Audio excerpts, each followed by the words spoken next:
Good morning, students. Today we will start new history chapter number 5. Chapter name is When People Rebel 1857 and After. Student, आज का हमारा जो topic है वह है जब जनता बगावत करती है 1857 और उसके बाद। स्टूडेंट, जो पिक्चर अभी आप देख रहे हैं उसमें आप देखेंगे कि रिवोल्ट के कुछ सीन दिखाई दिए हैं।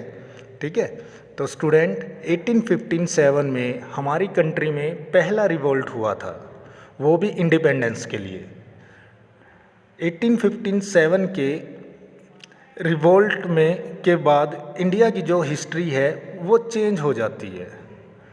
ठीक है, लोगों के मन में अब ये फीलिंग आने लगी थी कि ब्रिटिश गवर्नमेंट से फ्रीडम मिल सकती है।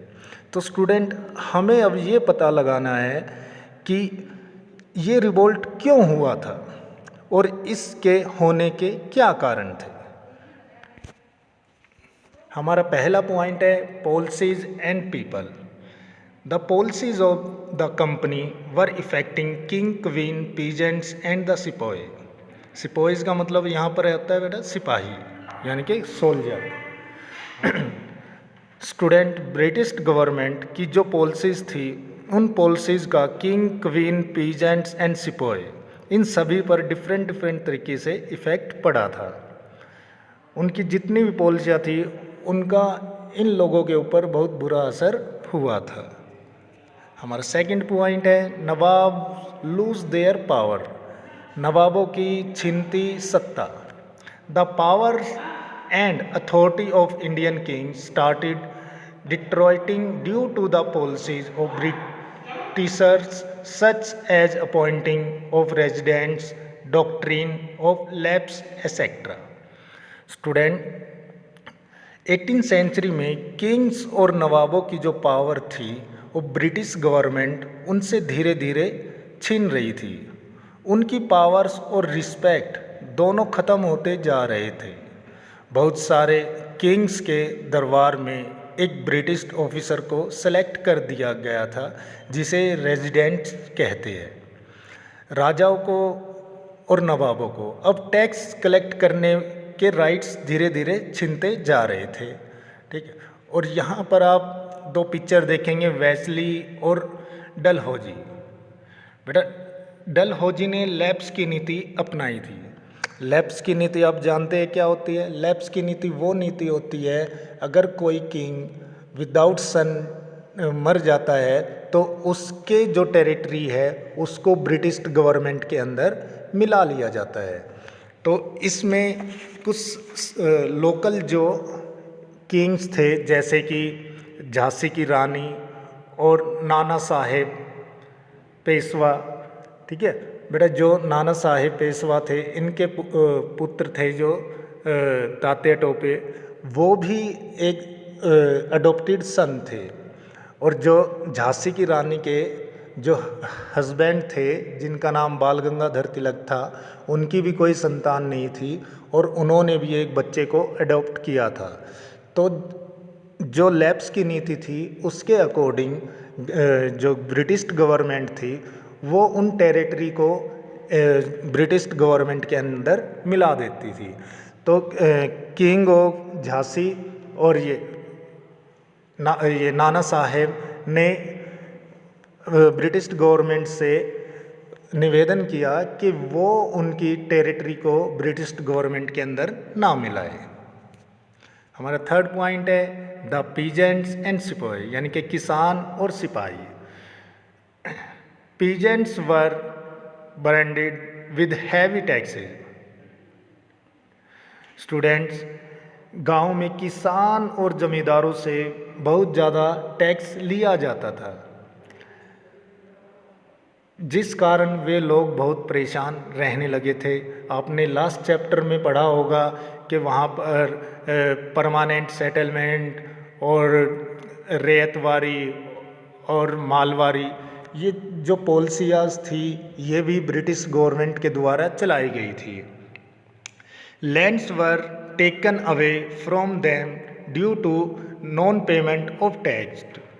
बेटा, बहुत सारे जो पीजेंट्स थे वो मनी लैंडर्स थे, लोन लेते थे। मनी लैंडर्स होता है महाजन, जो गांव के महाजन होते हैं जो लोन देते हैं, मतलब ब्याज पे पैसा देते हैं। ठीक। लेकिन जो पीजेंट थे वो लोन नहीं चुका पाते थे, जिस कारण उनको अपनी ज़मीन से हाथ धोना पड़ता था। सिपाही वर unhappy with their salary and allowances. बेटा ब्रिटिश गवर्नमेंट के अंदर जितने भी सिपाही थे वो अपनी सैलरी और अलाउंस को लेकर खुश नहीं थे, क्योंकि उनको बहुत ही कम सैलरी दी जाती थी, जिस कारण वो ब्रिटिश गवर्नमेंट के खिलाफ हो गए थे। Sipahis were forced to follow the rules which were against their religion belief. बेटा जो इंडियन गवर्नमेंट के जो सिपाही थे जो कि ब्रिटिश गवर्नमेंट में थे, उनको ये लगता था जो ब्रिटिश गवर्नमेंट है वो उनकी धार्मिक भावनाओं को ठेस पहुंचा रही है। बेटा उनका ये मानना था उस समय पर जो ब्रिटिश गवर्नमेंट थी वो उनको लड़ाई करने के लिए मतलब सी के रास्ते विदेशों में फॉरेन में भेजते थे, लेकिन हमारे यहाँ पर उस समय पर विदेशों में जाना अपनी परंपरा के खिलाफ था।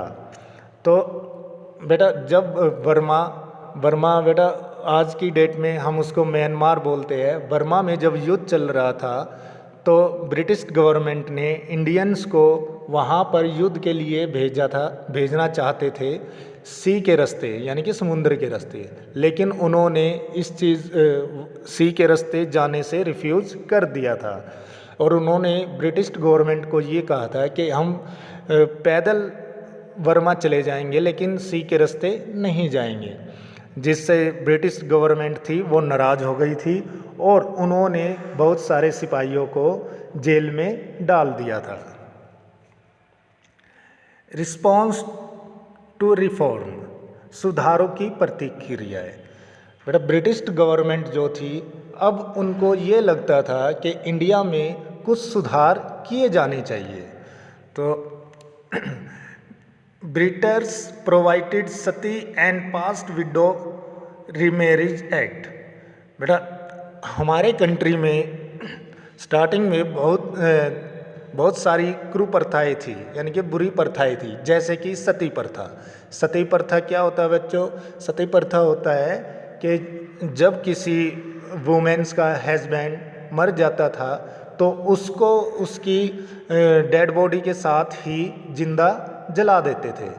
तो जो ब्रिटिश गवर्नमेंट थी उसने इस चीज़ के ऊपर बैन लगा दिया और एक कानून लागू कर दिया। और दूसरा उन्होंने विधवा विवाह एक्ट पास कर दिया कि जो विडो हो जाती है उनको दोबारा शादी करने का राइट है। After 1830 Christian missionaries could on land in India. बेटा 1830 के बाद कंपनी ने ईसाई मिशनरियों को खुलकर काम करने का न्योता दिया और जो क्रिश्चियन थे, जो मिशनरीज थे, वो अब इंडिया में अपनी खुद की लैंड खरीदने लगे थे। Convert could inherit their property. बेटा इसके अकॉर्डिंग क्या है कि वे लोगों को लालच देते थे कि अगर आप क्रिश्चियन धर्म अपना लोगे तो आपकी जो प्रॉपर्टी है वो आपको वापस दे दी जाएगी और आप उसके दोबारा से मालिक हो जाओगे। Many Indian started believing their British were destroying their culture. बहुत सारे जो भारतीय थे, इंडियंस थे, उनको अब यकीन हो गया था कि जो ब्रिटिश है वो उनके रिलीजन और रीति रिवाजों को, कल्चर्स को वो नष्ट करना चाहते हैं। Mutiny become a popular rebellion, यानी कि सैनिक विद्रोह जन विद्रोह बन गया। Students, a large number of Indians developed a feeling that they had a common enemy and they should rebel against them, so a mutiny was faced by the Britishers in 1857. बहुत सारे लोग मानने लगे थे कि उन सब का जो एनिमी है, शत्रु है, वो एक है। इसलिए वे सभी लोग कुछ करना चाहते थे और उन लोगों ने एक दूसरे को इकट्ठा करना शुरू कर दिया। And they should rebel against them, so a mutiny was faced by the Britishers in 1857, जिस कारण ब्रिटिश को 1857 में एक विद्रोह का सामना करना पड़ा। हाउ सिपाही म्यूटनी टुक प्लेस, सिपाही विद्रोह कैसे बन गया? बेटा यहाँ म्यूटनी का मतलब होता है विद्रोह। On 29 March 1857 a soldier Mangal Pandey was hanged to death. बेटा 29 मार्च को 1857 29 मार्च को मंगल पांडे नामक सैनिक को अंग्रेजों ने फांसी की सजा दे दी थी। मंगल पांडे का नाम तो आप लोगों ने सुना होगा, इसके ऊपर एक मूवी भी बनी है।